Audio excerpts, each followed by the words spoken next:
¿Lo estás viendo? Vale, voy a probar.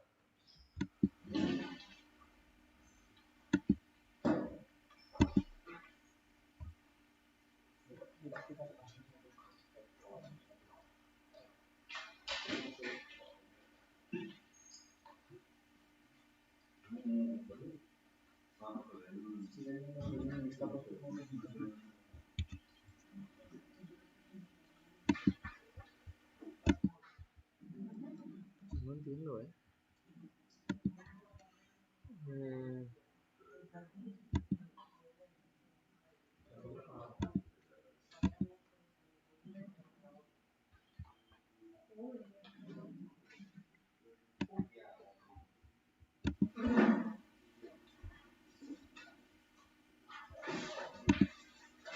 ¿Es más grande?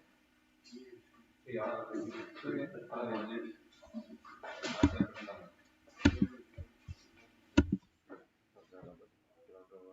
Es que tu PowerPoint sí que me deja la opción de el librito. Y yo creo porque es más moderno o no sé, con tu PowerPoint igual es un software más moderno de PowerPoint. ¿Sabes? Con el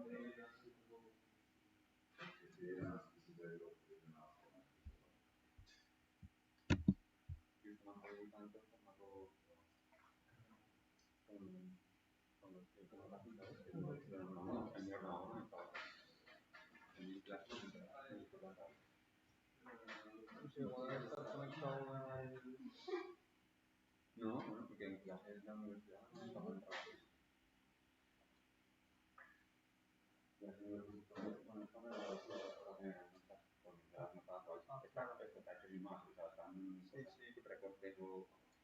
Pero de normal en la tesis me puse una con dos ordenadores y la tele para presentar en la tele y depende del ordenador con las notas. Esto de bueno, como es online, pero si no es normal para compartir por el Teams, es una historia. Para compartir así, si lo que compartir así, lo ven esto, lo comparto. Tienes que hacer duplicar la pantalla y mandar una presentar, otra al ordenador,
Bueno, casi prefiero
Good morning, everybody.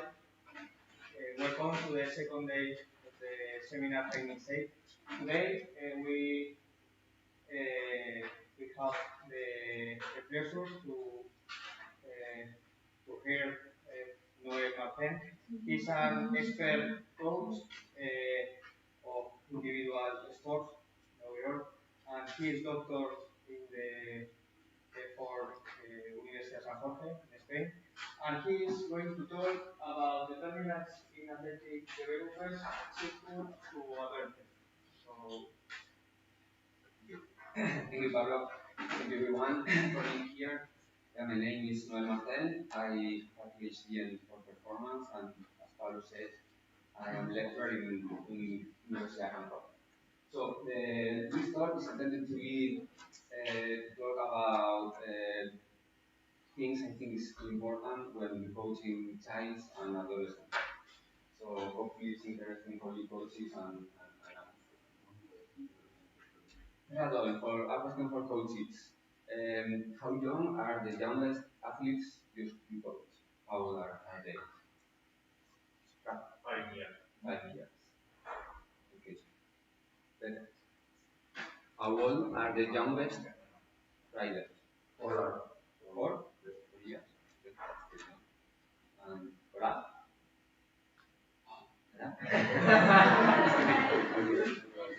Okay, so 4 or 5 years, they are pretty young, right? So it's not the same to train an athlete, an adult or adolescent, than a kid you coaches know very well.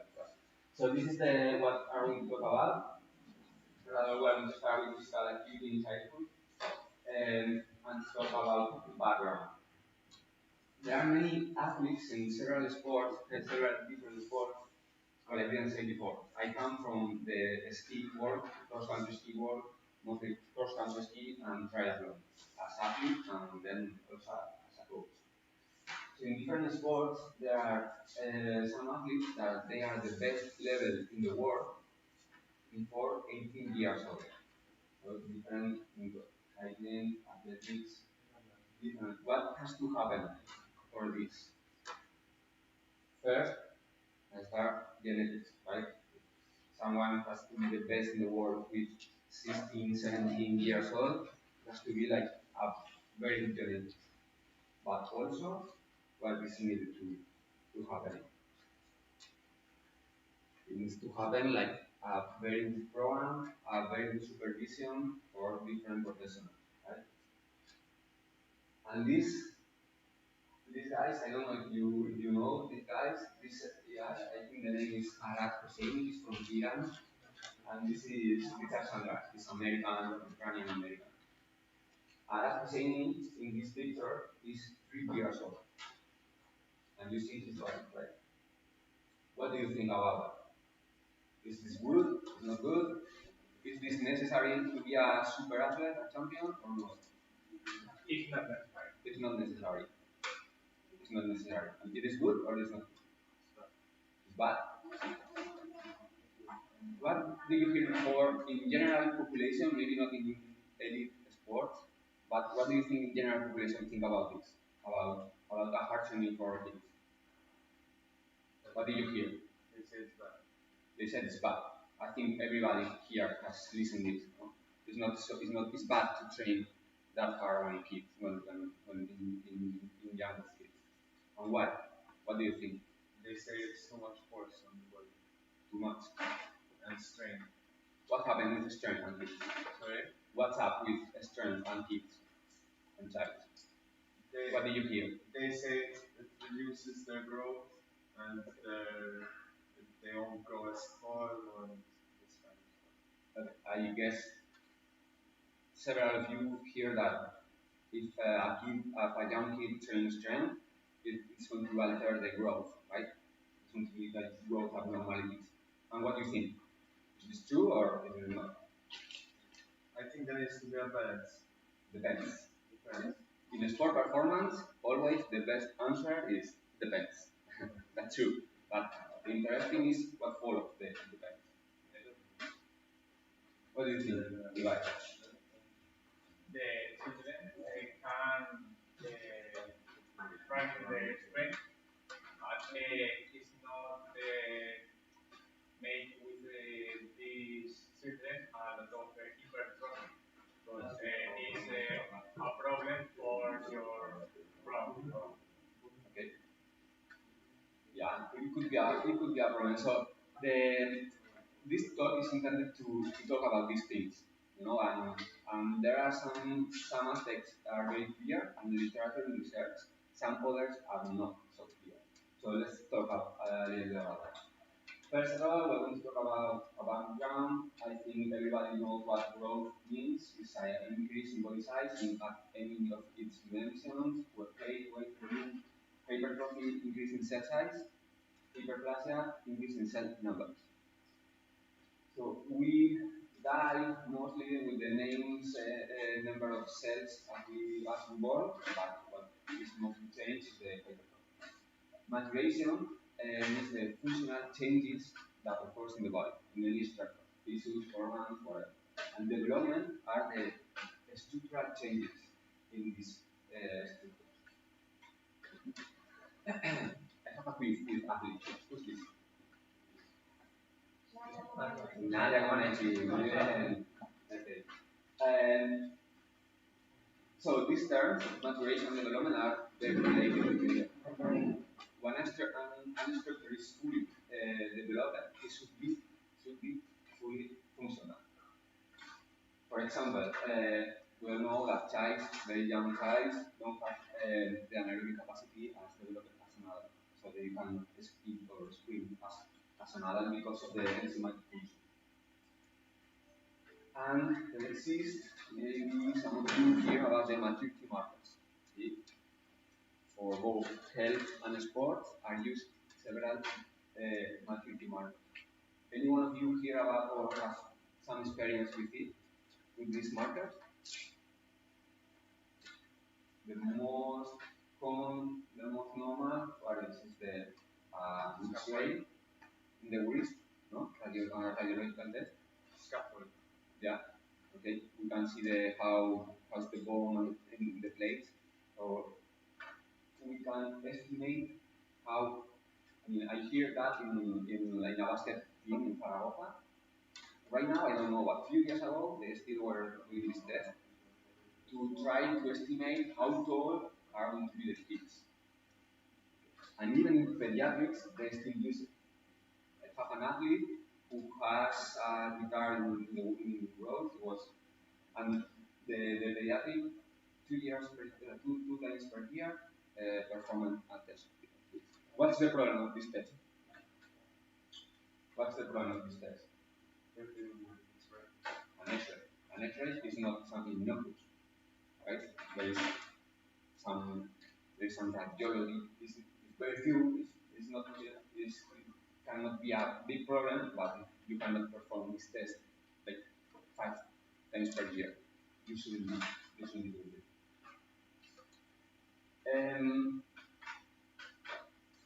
Yeah, furthermore, there are very important ethnic differences.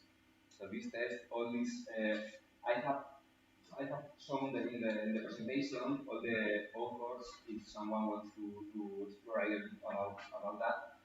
And there are a lot of research with this kind of test, but it's very important to know that the differences between them when we work in different groups.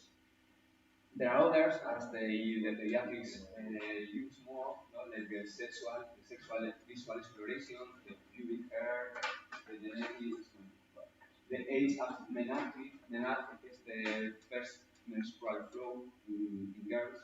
So there are both also good fertility markers. But for us, for the sport, it's not that practical. There are some other ones. There are new techniques also with less radiation, but very expensive, very rare, so it's not very useful for us. But there are others, as the somatics, that we can use, and it can be very useful and very, very cheap. We are going to say. Who is this? It's microphones. So we're going to talk about kinetochronologic exploration. I guess coaches know very well. These athletes, maybe that you had some of this exploration. We're going to talk about the PHV, the peak height velocity.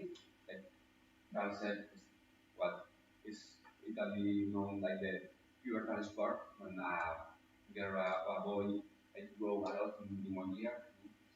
You know. So let's talk about this a little bit. The peak velocity, as we say, is the pubertal growth spot. We can make a graph with the velocity of how a heat is growing. The centimeters per year, the centimeters growth per year. And the highest velocity is when we work in the first year. Babies in the first year, they grow a lot. It's the highest speed. And then it slows a little bit, and then there is another phase, the peak, this peak we are talking about, when in the adolescence, in the first time of the adolescence, when a child has to be an adolescent. And this occurs in girls a little before than boys, 9, 11 years in girls, and boys, you see, 11, 17, it's a very wide range. And this for sports is a very important moment when we coach kids. And we should be aware where are our athletes. They are before, they are during the week, they are after the week. And if we are coaching a group of girls about 10 years, they're going to be childs, adolescents, even women, and the same with boys. And I don't know your cases, but in my experience, as athlete, if we were like 10, 12 kids, mostly we were doing all the same. And I think we see in other sports, it's the same team sports or individual sports, endurance sports. The normal is that a coach train like 8, 10 kids, and they do mostly all the same. And at these ages, this shouldn't be. It's not correct. It's not correct. Because, just stop this.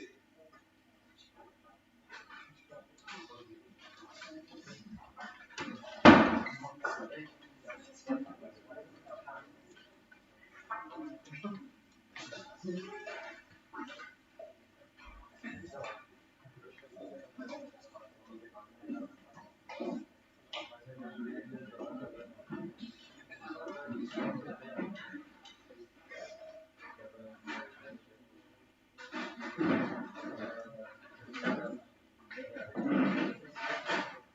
let's go.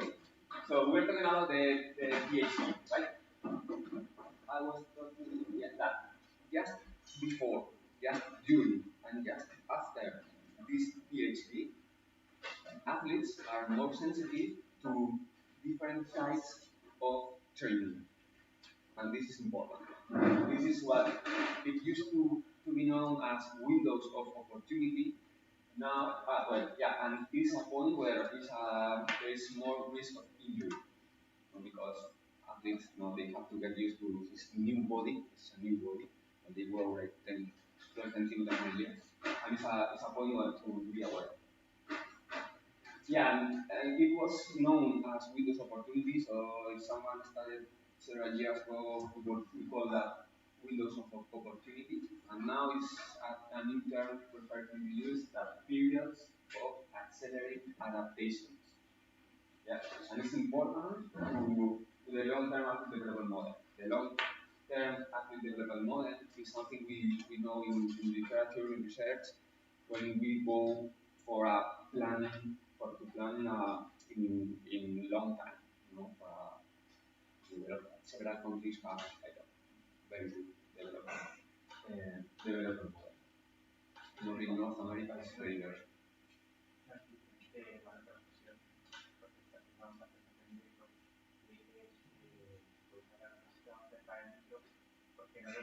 ¿Así? Vale. Vale, intentaré. Si me muevo, me avisas, ¿vale? Que yo me muevo mucho. Okay, so yeah, we were talking about the experience of accelerated adaptation. Yeah, should they still compete? I mean, sure. Do you think they should still compete during these? Sure, that's important. There are other things important. That right. We all experience that coaches and athletes. When we are in 9, 10, 11 years, what's the problem with competitions? With this pressure. Well, pressure for sure, but the thing is that I remember when I was a kid, we were competing and there was a guy from Catalonia, same age, but we were kids, very small, very tall, and he had like a mustache. He was a man and we were kids. And this is a problem all of us have experienced, right? When we in these ages, in 10, 12, when someone has a very, very fast grown or early grown, has very clear advantage. But this is the system. And could be better. Could be better, I don't know, but it's very complicated to change it, right? The ages, the categories. It's very complicated. And the thing is to educate our athletes. Okay, so if you are a late maturator, we call it like early maturator or late maturator. If you are an early maturator, you have advantage between the others. If you are a late maturator, you have disadvantage. But it's the way it is.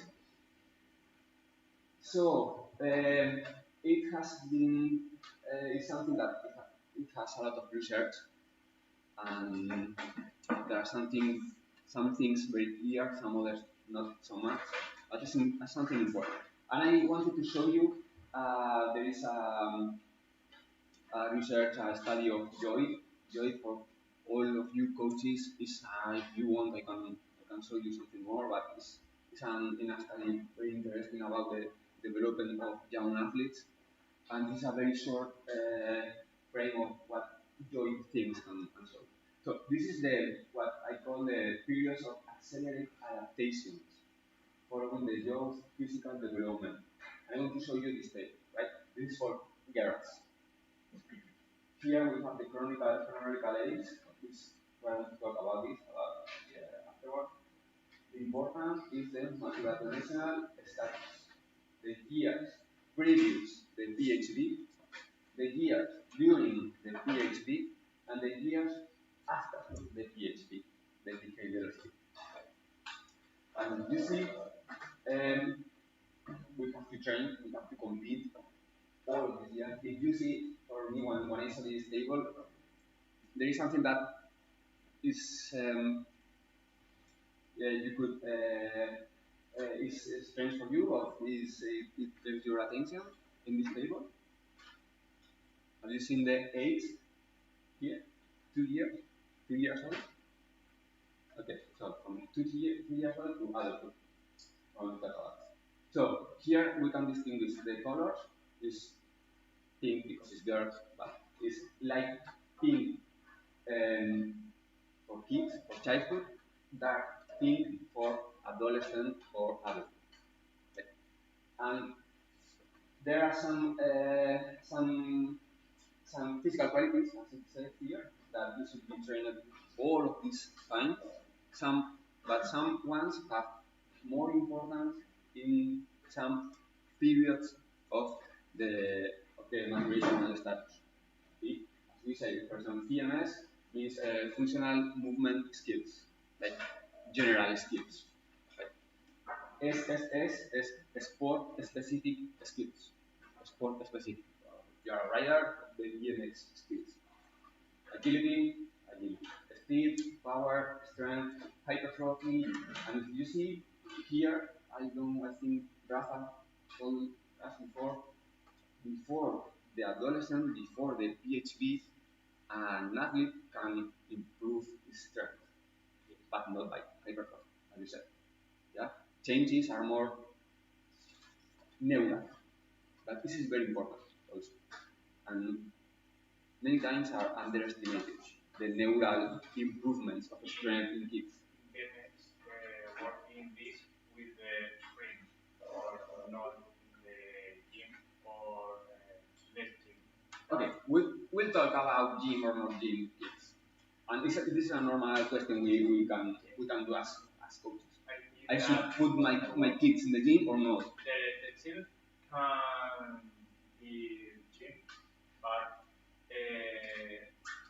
more they can focus for the technique and the velocity and the coordination. That's it. That's one of the best points. Technique before training, movement before intensity. A conditionation for when you have a 13-14 years, starting with hypertrophy. Well, yeah, the years, it depends on this, the PhD. Right? So one thing I would like for you coaches to start here, to leave this, is not that at 14 years, everybody goes to the gym and pumping iron. Because it can be 14, but it can be 12, or it can be 16. So there is not a year that our athletes should start pumping iron. Right? That's true. Okay, everybody, some question about these tables? Okay, this is the same for boys. The thing is that the sport, the PhD, is a bit late in boys than girls. So, yeah, the chronicle age, I said that we were talking about. This author, it puts the chronicle age. It's more important, and we can see we could adapt our athlete's age to his maturational status. We'll go after the PhD. There is another peak, the peak weight velocity. There is also some research behind, but it's not that important for us, for sports. It's the same, not height, but weight. In females, girls follow a sequential order, right? First, normally, it's not that, me, I was, no. General population girls, they follow this order, right? They follow the height, they start growing by height, then weight, then muscle. Boys, we go all in one time. Boom. Yeah, and we can see that. A boy depending 10 years, 12 years, 14 years, depends. Can be in 1 year, a big changes. In girls, small sequence. What is tennis player? Yeah, Williams. Yeah, what about the fat percentage? So boys and girls, we follow the same line, same graph. Still, puberty. In puberty, boom, there is a big gap between boys and girls. girls by genetics they accumulate more fat than boys. So what's up when we talk about these windows and the chronological and biological age?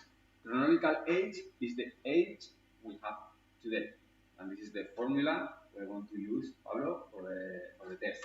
We don't know if we have like 30.2 years old or whatever. But what is useful for us in sports is the biological age. And we can measure it by several methods I will talk before. The important is that we can predict the PhD. I said, for example, in boys, PhD may occur between 11 and 17 years. That's a wide range. It's impossible to us to know if our kid is going to be in 12. But there is a method. There is a method to estimate, to predict. And it's a very good method. If someone of you know something about statistics, is an R of 0.89. I mean, if it was an 1, would be perfect, and as much as is close to 1 is a good one. So this is a good formula, a good way to estimate. Yeah, it looks like a super complicated formula, but it is not. It's some constants and some variables like the leg length, the sitting height. I mean, when I'm sitting my tall line from here, the age, weight, and height. So 4 or 5 variables, very easy to take. And with this formula, we can estimate when it's going to happen. This PhD. It is recommended. We will. Si aún en la fecha,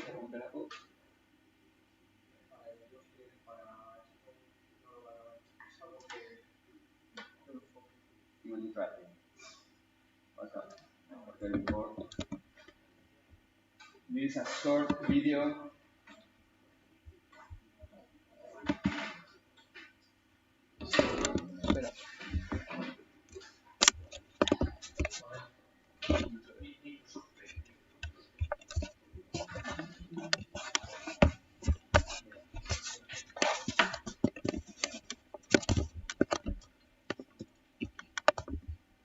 It's not a guy, I think it's a word.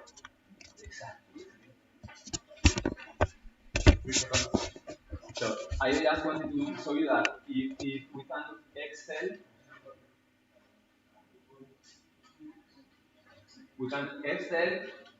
you can download it if you look in YouTube. You can load, there is a sheet, Excel sheet that you can put the formula and have the formula for your athletes, and everything you do that once, you have forever. And you can follow the recommendation is to do it like 3 to 6 times per year. This estimated. And it's better this formula as near as possible as the PhD. So it has enough sense to do it when kids are 5 or 6 years old, but you should start doing it when they are 9, 10. Yeah, and you can do it. You can download this table if you want. We can talk about that after the talk. And in this way, it's very easy, very fast. I think I encourage you to do it because it's worth it. It's clearly worth it.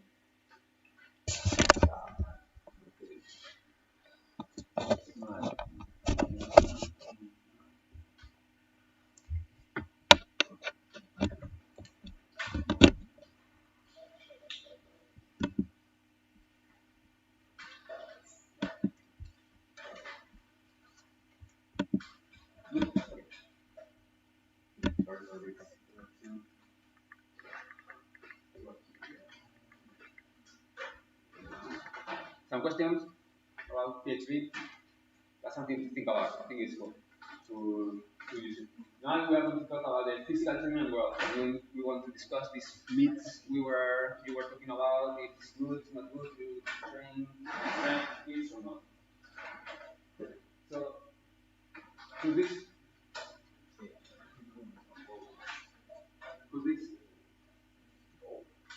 no? The toddler and Bolt. Bolt was the one before. This is Bolt.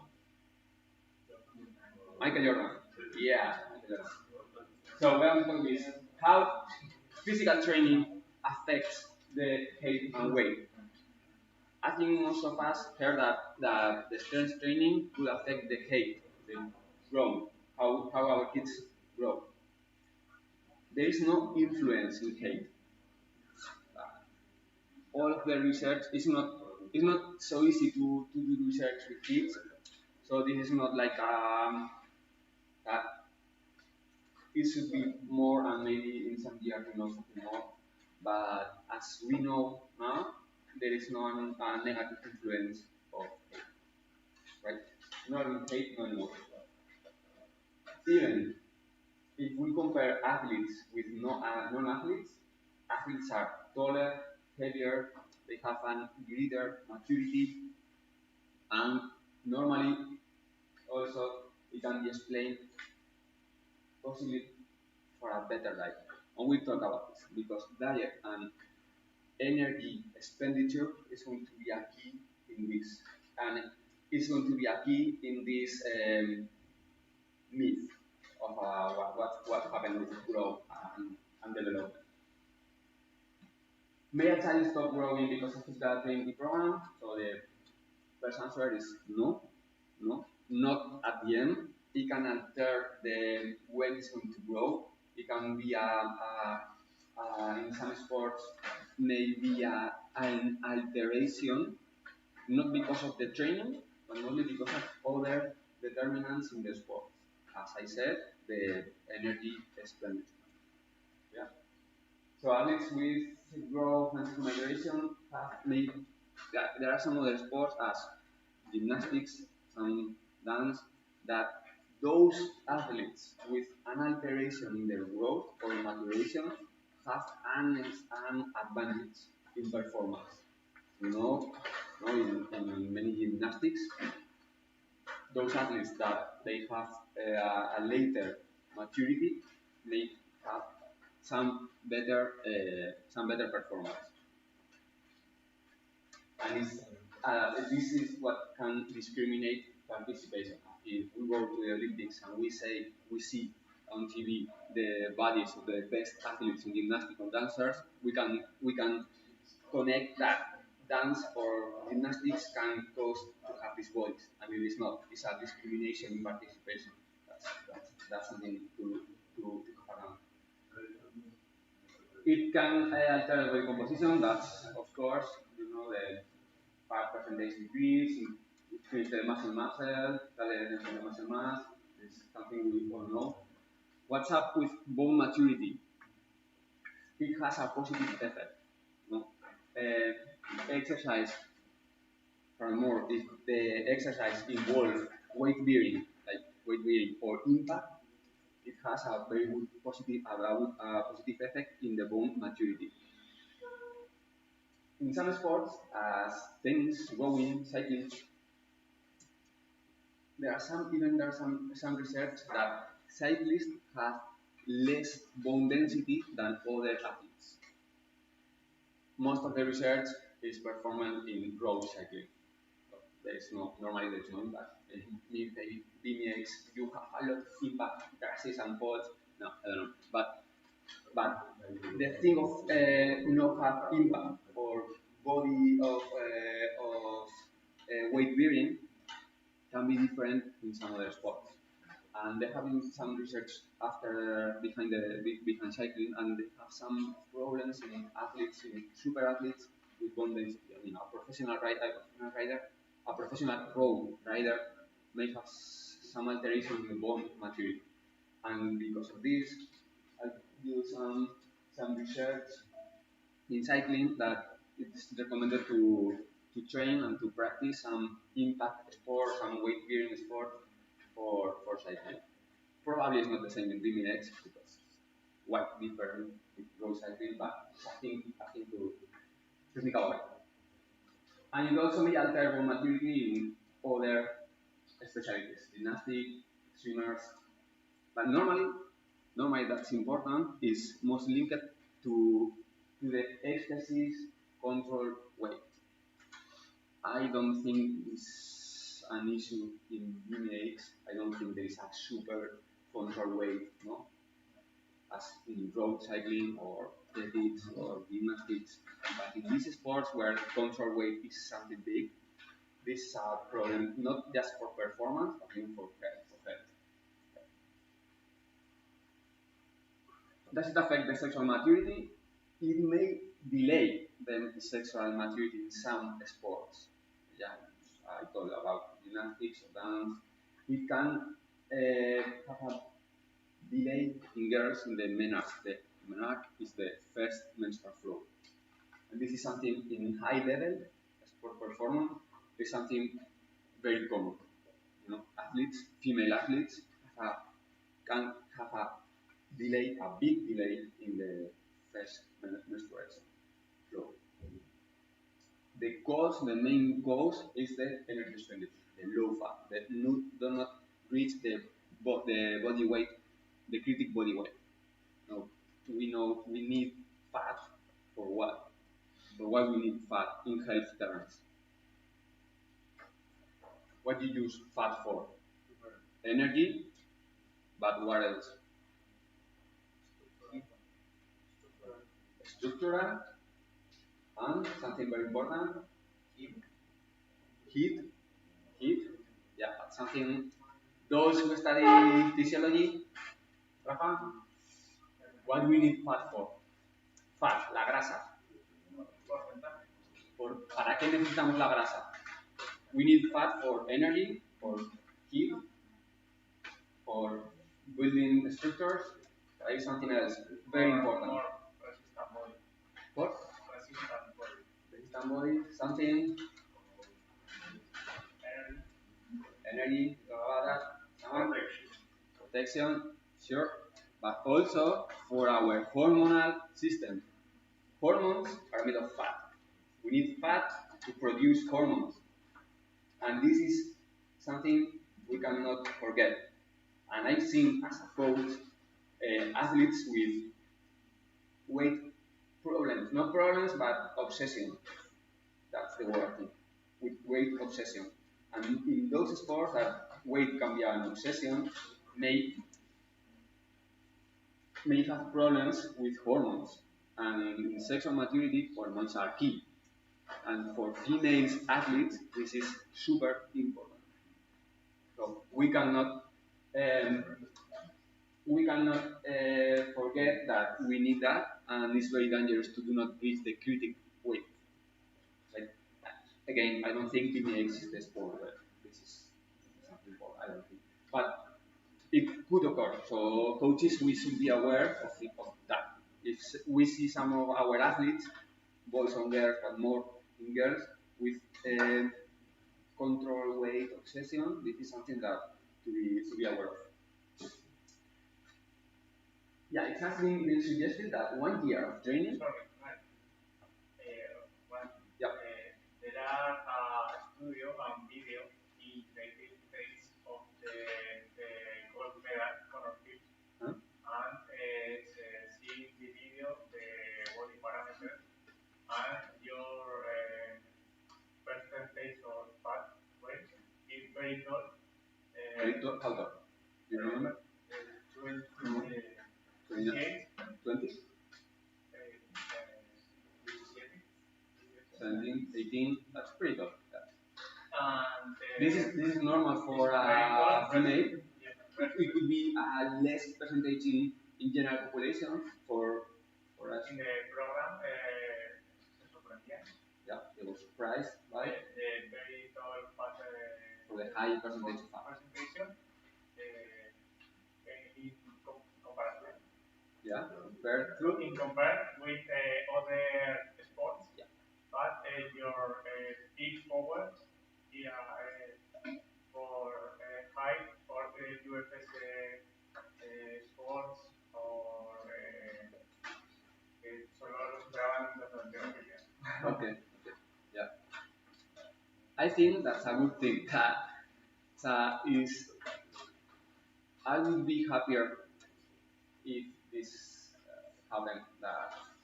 I mean, if it's good for her performance, that's great. Because the opposite is very dangerous. It's something to treat with caution. I had the opposite. I had a female. She was 10th in Olympics. Um, and it's something that you have to program. As the same with the training program, you have to program the body fat percentage. It's okay if your sport it needs a contraweight, you have to program it. And when main races, it's okay to control it. It's okay to try to lower it as much as possible. But then some months per year, you have to rise it up. Because if not, if you concatenate several years with very low percentage of the whole year, is when hormonal problems may occur. And this,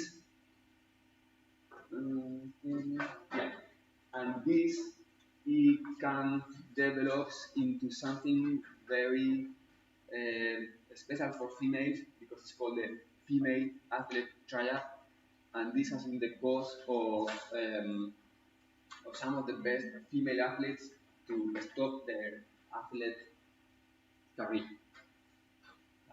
In some sports, some of the very best, they have this kind of problem.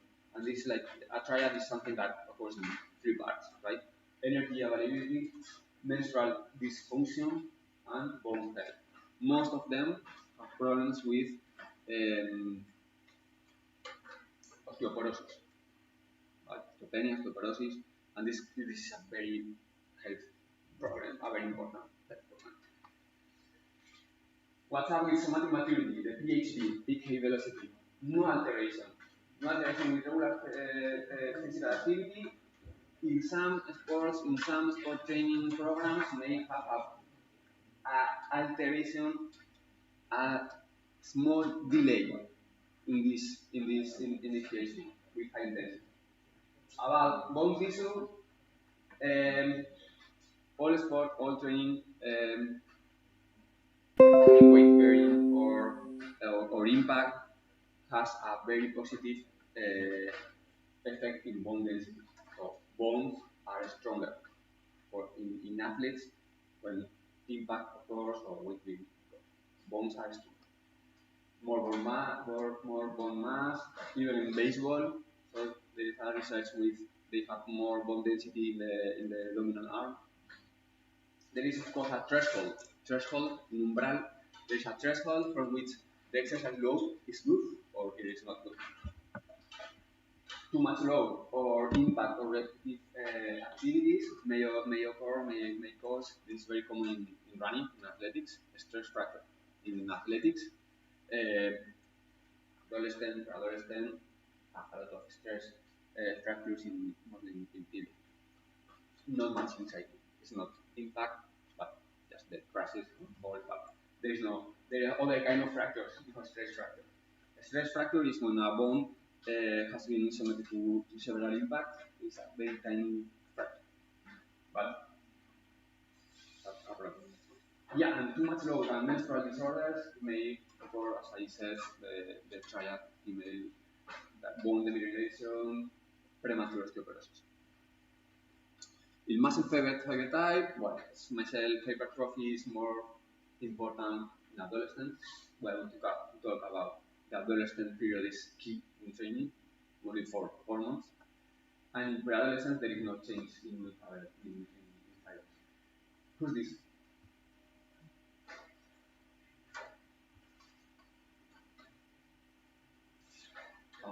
One of the leaders.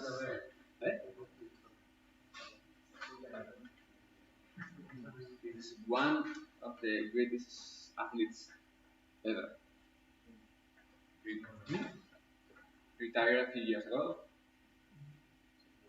What? Same ball. Yeah.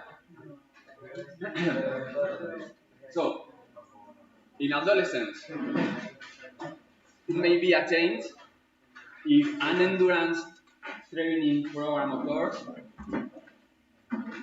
You know, muscles are composed by fast fibers, slow fibers. right? An endurance program may alter that some fast fibers convert to slow fibers, right? But not the opposite. If an athlete follow a speed training program, there is no changes. It's just one direction. Yeah. Fast to slow. So in BMX, what do we need? Slow or fast? Fast. So should be good to follow an endurance program or not? No. Yeah, but a little bit. It's not good to have. It should be good to have like 3 hours, right? Or 3 hours rowing, or 3 hours running. That's not good. Yeah, mostly in adolescents. But yeah, maybe for you coaches, maybe when you have kids who have a rider who likes BMX, like swimming, like something like several other sports, and I think it's good when they are young.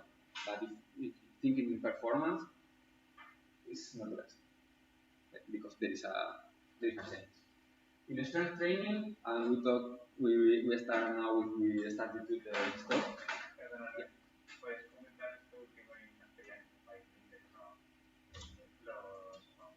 Vale, lo que estábamos hablando es que sí que hay los músculos, no es un trozo de carne que tenemos aquí y nos hace correr y saltar. Está compuesto por diferentes fibras musculares. Algunas son fibras lentas y algunas son fibras rápidas. Las fibras lentas son las que nos ayudan a ser eficientes cuando hacemos un ejercicio de larga duración, correr 1 hora, ir en bici 2 horas, ir en bici. Y otras fibras son las que son importantes para hacer acciones explosivas, saltos, sprints, para hacer lo que hacéis en BMX. Entonces, hay un cambio. Si hacemos un programa de entrenamiento de resistencia, hay un cambio. Esas fibras rápidas, algunas de las fibras rápidas que tenemos, se transforman en fibras lentas. Esto provoca que perdemos potencia, explosividad y velocidad. Y esto es así en esa dirección. Porque al revés, si hacemos un entrenamiento de potencia o de velocidad, no hay migración de fibras lentas a rápidas. ¿Sí? ¿Tenéis alguna duda? Me podéis decir. ¿Tenéis o English? Sí, perfecto, gracias. So what's up with strength training? And we started this talk talking about that. It's good, it is not good. We should put our kids to pumping iron or not. So, pre-adolescents can and they improve strength, but not by hypertrophy. It's mostly coordination, intermuscular coordination, neural changes. But this is very important to even knowing that there is not hypertrophy and not the goal has not to be that to look for the hypertrophy as the picture of the young boy 3 years old like this. This is not the goal. It shouldn't be the goal. It's not correct. But we can improve our kids' strength by the intermuscular coordination. In adolescent, hormonal system is hitting hard, and is when we have one of these big periods of accelerated adaptation, and we have to be aware of it and to take this opportunity. And this is why adolescent should be a prime timetable, a trainability timetable, periodo de alta entrenabilidad. Yeah. Of course, there is risk if we don't do the thing properly, and we should discriminate between strength training or body building, weightlifting. Okay. We are almost done. That's this. Something to take home, if you want, of this talk is that strength training is safe for kids, for child, for adolescents, for everyone. Should be is effective and easy to safe if it is well performed. It's always better to underestimate than overshoot when working with kids. I know what is you know that. Something to be aware of is the PhD. we should control the PHP, and this is very cheap, very fast. Maybe the first time is something weird, but then we get used to, and it's easy. Of course, very important and appropriate supervision. We can put our kids, 10 kids in the gym, and let's go 1 hour, and I go for a coffee or whatever. We have to be with them. We have to improve better first technique before intensity or whatever. Pre-adolescent and adolescent is the moment to do it. And if we don't take this opportunity to improve the strength of our athletes, probably they may get the same strength level later, but it's going to be harder than if we take this opportunity. And of course, training with kids that maximize the recovery. And that's it. Here are all the references for you if you want.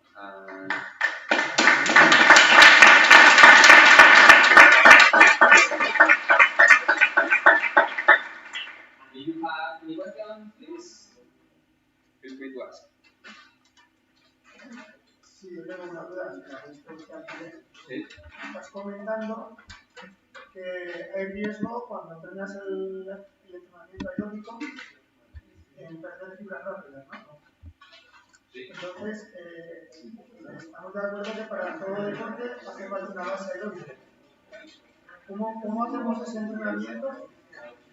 Porque puedes realizar el entrenamiento aeróbico realizando series cortas conformes. No lo decimos, pero lo siguiente es un estímulo aeróbico, pero como no estás dejando descanso, si no estás alta, estás trabajando en la máquina aeróbica. ¿Puede ser correcto? Okay, so Jorge's question is that I said that endurance program and endurance training, an endurance program alters the muscle fiber. That's it. But he said also that the aerobic base is important to build up the rest of the program, right? And it's true. We need an aerobic. I'm not saying that we shouldn't train endurance or aerobic capacity. Never. Yeah. We need also a good aerobic base. Even for a super champion to be needs to recover between sets or between models or whatever. You have to train this, and you have to have training for this to have the base to be able to recover. The thing is that, as I said before, in every part of the season and in some early years you can do it, but you have to adapt it to your sport, right? How long is a VBX race? How time? 1 minute, less, or 15 seconds? It is not sense to work for 4 hours, right? Or running or rowing. The aerobic capacity you have to adapt it to your sport. And the thing when I was talking in this slide was that in the adolescent period is when these changes occur most. So you have to be aware. If you do it, you may do it, and you have to do it in the pre-season and always with caution. The thing is that it is not the best for the development of the athlete to compete or race or train in two sports. And I insist on that because I've seen this. You know, boys or girls that they like swimming and soccer, or they like basket and cycling, or you have to control it. And of course, in the adolescent period and beyond, we are a little bit in pre-season to work for the recoveries. And aerobic training for BMX will be 40 45 minutes. You don't need 4 hours. Good. Any more questions? Going back to the 2-year-old. Sorry? Going back to the 2-year-old. The person who's doing a lot. That's Jose. Yeah, what do you think about it? Yes. What's your opinion about I don't know if you saw it in your country. I remember, please, I remember in the news in Spain, once I know this guy because he was in the news. He was turning now I think he's 5, 6 years old and he's turning for soccer. And I saw in the news and I looked for it, I googled it, and it looks like his parents are fitness crazy people. Cute parents. His dad wanted him to be a champion. And I saw the training he was doing. Crazy. You saw his body. A lot of body weight. A lot of body weight. A lot of body weight. And you see it. Can you do that? He's 3 years old. I don't know if he's going to be a champion. Probably he's going to be 16 years old.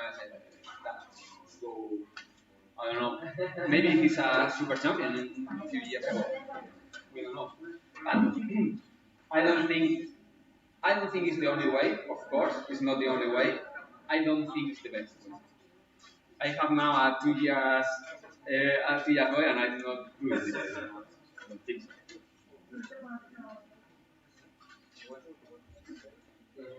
Okay, something else? We have a lovely round table now. Okay, thank you very much for your attention. Thank you, Noel. We are going to stop 2 minutes to prepare everything, and then we